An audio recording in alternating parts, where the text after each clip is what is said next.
pessoal, tudo bem? Depois de várias semanas sem gravar, na verdade 2, tô aqui de volta para finalmente finalizar, ficou ótimo, a minha lista do projeto Oiapoque ao Chuí. Se você não sabe o que é esse projeto, eu vou deixar a playlist aqui com a apresentação e os demais vídeos que a gente já fez por aqui para vocês poderem conferir. Bom, então, por que eu demorei tanto para gravar? Primeiro, eu acho legal dar esse feedback para vocês. O primeiro motivo foi o quê? Quando eu monto listas de projeto, eu acabo me esquecendo de conferir quantas páginas esses livros têm antes de escolhê-los para as minhas listas. E no projeto Oiapoque ao Chuí não foi diferente, e eu acabei escolhendo o A Arma Escarlate para representar o Sudeste, da Renata Ventura. Porém, o livro tem 700 páginas, então não foi possível ler de uma semana para outra, que era o que eu geralmente estava fazendo. Esse foi o primeiro ponto. O segundo ponto foi porque também tem um cachorro nosso aqui que vai operar, a gente tá aí numa movimentação de arrumar as coisas e acabou não dando para trazer o vídeo na semana passada também. Mas enfim, foram esses os motivos, mas estamos de volta e vamos falar logo desse livro aí para finalizar a minha lista do projeto. A Raquel também tem mais um livro para poder falar aqui com vocês. Mas vamos lá, A Arma Escarlate, então, foi o livro que eu escolhi e ele é apelidado de o Harry Potter brasileiro. Já estava aí no meu radar há algum tempo, depois que eu descobri essa história. Bom, eu achava que Harry Potter brasileiro era pelo fato de ele se assemelhar de alguma forma, né, de trazer um mundo bruxo, de ter essa questão de pessoas que são bruxas e outras não, algo nesse sentido, né, uma leve semelhança com o mundo do Harry Potter. Mas não, logo no início do livro, que eu li pelo Kindle, tem a nota da autora aqui falando o seguinte: em uma entrevista com a J.K. Rowling, a autora da série de Harry Potter, um fã norte-americano lhe perguntou se ela algum dia escreveria um livro sobre uma escola de bruxaria nos Estados Unidos. E a J.K. Rowling respondeu que não, mas fique à vontade para escrever o seu. E aí, dessa forma, né, com essa entrevista, a Renata Ventura, ela achou que isso era uma espécie de uma autorização, né, considerou isso como uma autorização, até mesmo um convite para que ela escrevesse um Harry Potter brasileiro, né, uma escola de bruxaria no Brasil, e assim ela fez. Então, essa já foi a primeira virada do livro para mim, sabe? Logo na nota da autora, sem nem começar a ler o livro, eu esperava uma leve semelhança e me deparei com um livro que é de fato um Harry Potter brasileiro. Isso muda a perspectiva porque você acaba esperando algumas coisas a partir de agora, né? Além da comparação que acaba se tornando inevitável. Então eu comecei a ler o livro depois dessa nota, já esperando de como que seria a escola, de como que seriam as casas, né? Coisas marcantes ali do universo Harry Potter. Mas vamos lá. A Arma Escarlate, então, que é o primeiro livro aí da série da Renata. A gente vai acompanhar o Hugo. O Hugo, ele é um menino que mora no Morro Dona Marta, que é uma das favelas do Rio de Janeiro, que fica próximo ali do Corcovado. E foi, inclusive, onde o Michael Jackson gravou o clipe. E ele mora ali com a mãe e com a avó. Ele é um menino de 12 para 13 anos. E ele acaba, de certa forma, se envolvendo com pessoas que têm a ver com o tráfico ali da região. Principalmente com o chefe do tráfico de drogas, que é o VIP. E o VIP tem uma afeição ali com o Hugo, então acaba tendo uma espécie de proteção que é muito útil. Porque um tenente ali do VIP, né, que também tem um papel importante ali no tráfico de drogas, é o Caissara. E o Caissara não gosta do Hugo, eles têm várias desavenças e vários problemas. Então, o VIP ali acaba meio que protegendo o Hugo. De forma a tentar se defender do Caissara, né, de ter possibilidade de ir contra ele, o Hugo acaba resolvendo entrar também no mundo do tráfico, porque ele já imagina que ele já vai entrar logo com uma posição alta, que ele já vai entrar pegando a arma e tal, e vai ter como se proteger. Mas o VIP fala, não, peraí, menino, calma aí, você tá entrando, mas você tem que entrar igual todo mundo, você vai ser olheiro a partir de agora. O que ele faz, então? Ele fica ali num ponto estratégico da favela, vigiando caso alguém diferente suba o morro, caso a polícia suba o morro, para poder avisar para todo mundo. E ele tá ali, né, no seu primeiro dia de trabalho, fiscalizando ali para poder avisar com o pessoal, tá com o seu walkie-talkie e tal. E quando ele tá ali olhando, vem um pombo e joga uma carta para ele. Ele acha que aquilo é zoação, né? Como se fosse um trote dele tá entrando agora pro mundo, de que alguém mandou aquilo pra ele de sacanagem. Porque a carta fala sobre uma escola de magia a qual ele foi convocado. A escola do Corcovado estava chamando o Hugo para poder se apresentar, se matricular na escola, já mandava também a lista de materiais para ele. E ele achou aquilo tudo uma zoação, né? Achou que era brincadeira e tal. E nesse meio tempo, enquanto ele recebeu essa carta, estava ali envolvido com o pombo, lendo a carta, ele não percebeu que a polícia estava subindo o morro e não avisou. Então começa ali uma troca de tiros e tal, a polícia começa a ir atrás dos traficantes e meio que é culpa do Hugo por ele não ter avisado pra ninguém. E o negócio toma uma outra proporção, vai dando mais confusão ainda, e o Hugo não tem muita solução a não ser fugir da favela, porque ele sabe que assim que acabar aquela invasão policial, acabar o tiroteio, se nada tiver acontecido com ele nessa invasão, ele vai morrer, porque o Caiçara vai matar ele por não ter avisado da polícia tá subindo. Então ele foge e ele fala assim, olha, agora essa carta vai ter que ser verdade, porque eu não tenho pra onde ir, eu não tenho o que fazer, eu vou acreditar que essa carta é verdade e vou pra essa tal escola de magia aí, entendeu? É a minha única solução. Então ele vai atrás aí dessa carta, vai se matricular, enfim, e ele acaba descobrindo que sim, é tudo verdade, existe o mundo bruxo e que ele é um bruxo e ele entra aí nesse meio sem muita expectativa, mas ele entra e ele consegue inclusive comprar algumas coisas dos materiais, inclusive uma varinha. E a varinha para ele passa a ser o símbolo que ele queria com a arma quando ele entrou lá no tráfico de guerra, né? Então, no tráfico de drogas. Então, ele encara toda essa situação da bruxaria como um meio para se proteger e para ter uma vingança contra o Caiçara. Então, ele não vai por motivos de, tipo, descobrir o mundo bruxo e toda essa fantasia. Ele vai mesmo como a única opção de fuga que ele tem, como uma forma de se fortalecer e de ter arma para poder voltar e se vingar desse cara, né? Para poder se livrar desse cara de alguma forma. E é a partir daí, então, que a gente começa a acompanhar a história do Hugo e também descobrir como funciona o mundo bruxo aqui no Brasil. E, gente, o livro é super legal, mas eu tenho uma pequena ressalva para fazer. Na primeira parte do livro, que vai ali quase metade, que eu, se não me engano, vai até a página 300 e pouco, meio que nada acontece.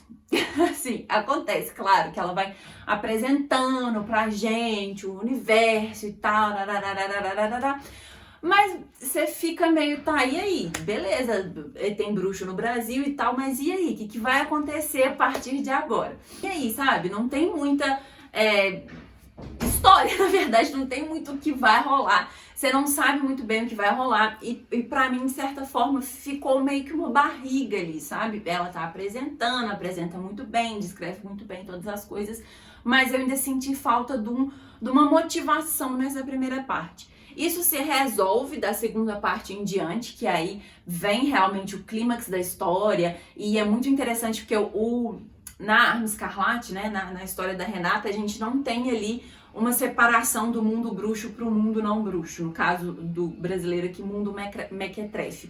Então a gente não tem essa separação tão clara porque as histórias se misturam. Então o clímax ele vai ter a ver com a realidade do Hugo nas duas situações. Então, tanto da questão do morro com o tráfico de drogas, quanto ele dentro da escola bruxa, né? Então, as histórias se misturam, não tem essa separação, porque no caso do Harry Potter, a gente tem ali o Harry, chega ali e vai meio que lutar contra o Voldemort, mas tudo acontece ali no ambiente bruxo, é todo mundo bruxo e tal. No caso do Hugo, não. A história dele se mistura, né? As realidades dele se chocam e se misturam o tempo inteiro na história, que é muito interessante e é um grande diferencial ali para o nosso Harry Potter brasileiro, para o nosso Arma Escarlate. Então já é um ponto positivo, e a partir daí que a gente descobre qual que é esse clímax e tal, a história flui super bem, você fica super envolvido com aquilo ali, querendo saber o que acontece, e tudo desembola direitinho, também não é corrido. Então o meu único problema foi com essa leve barrigada no princípio. Mas como um todo, eu adorei o livro, já quero ler a continuação, assim, já tô animada. Realmente, no começo, você fica com essa questão dessa comparação, né? Então, você fica sempre buscando as coisas do elemento do Harry Potter que vão ter aqui no Brasil.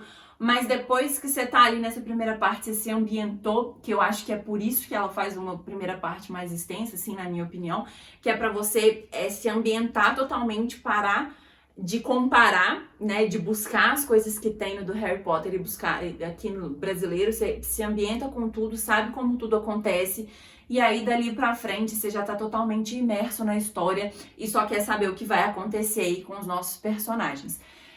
Outra coisa que eu acho que é muito interessante de ressaltar, que foi aí o grande motivo do qual eu quis ler esse livro e que eu acho que é rico demais e que, assim, ficou sensacional, é a forma que a cultura brasileira tá ali.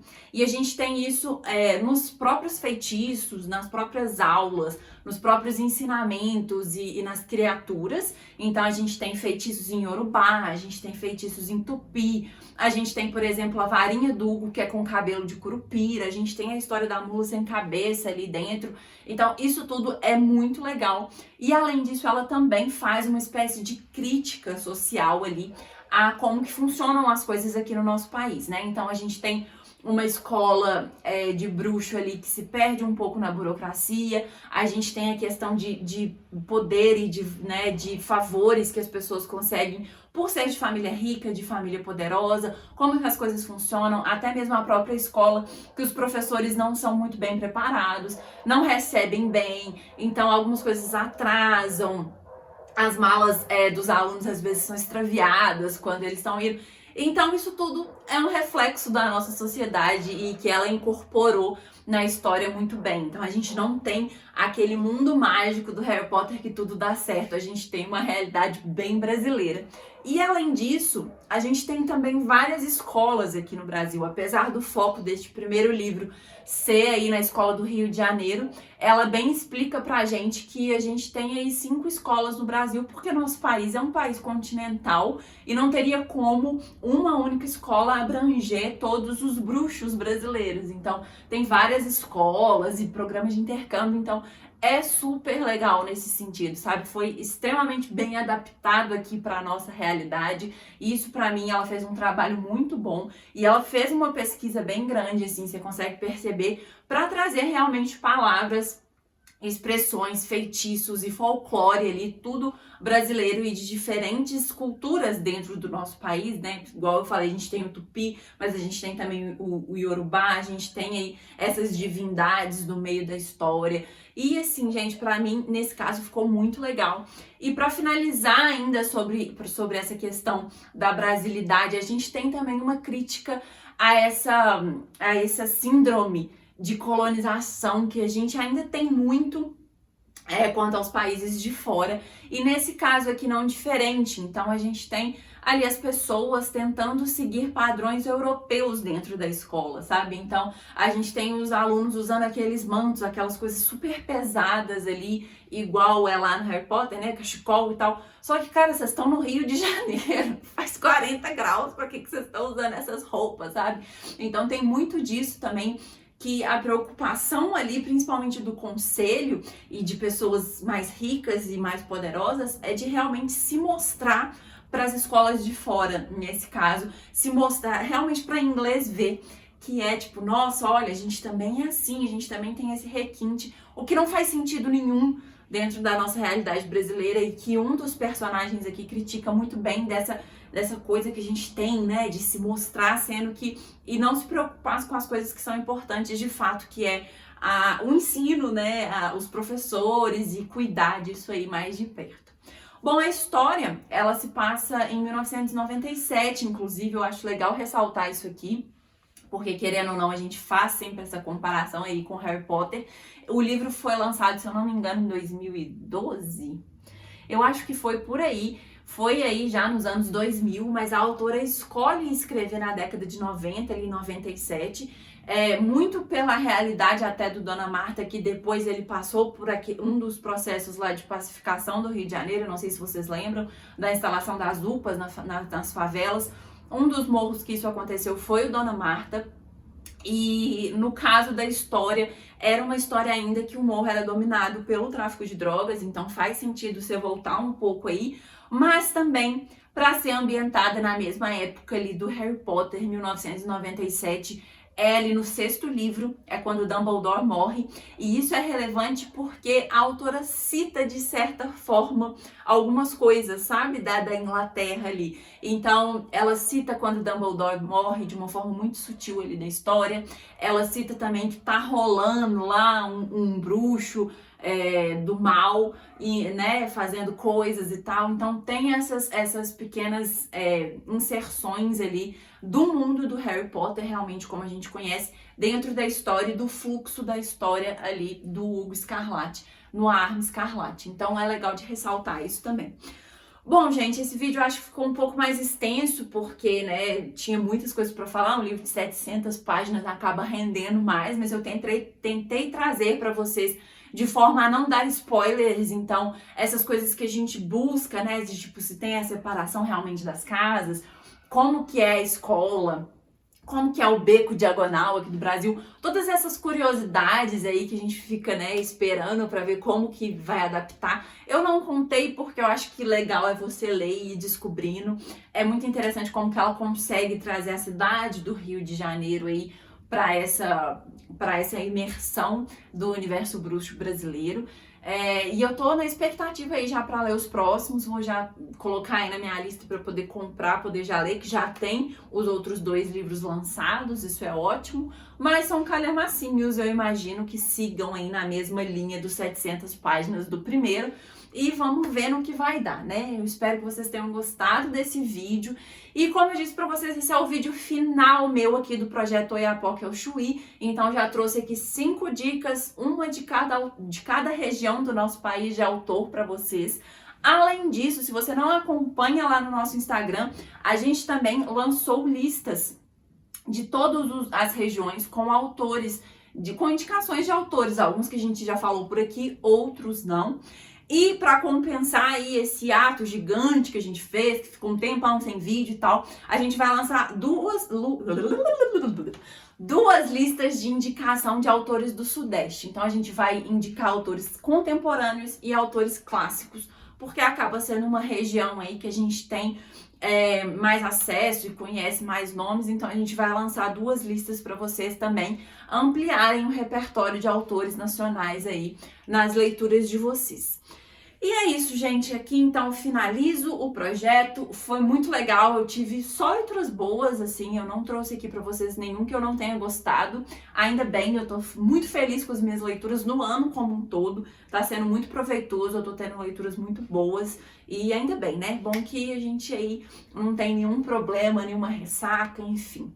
Sem mais delongas, eu vejo vocês no próximo. Agora a gente volta com programação normal, sem muita escolha assim de livro, é o livro que tiver na frente que a gente quiser ler, e é isso mesmo. E a gente aí já tá planejando o projeto de outubro, que por aqui rola mês do horror e tal, então fiquem de olho e deixem aqui indicações e coisas que vocês querem ver aqui no canal também, que ajuda muito a gente por aqui. Depois dessa finalização gigantesca, eu espero vocês no próximo vídeo. Tchau, tchau!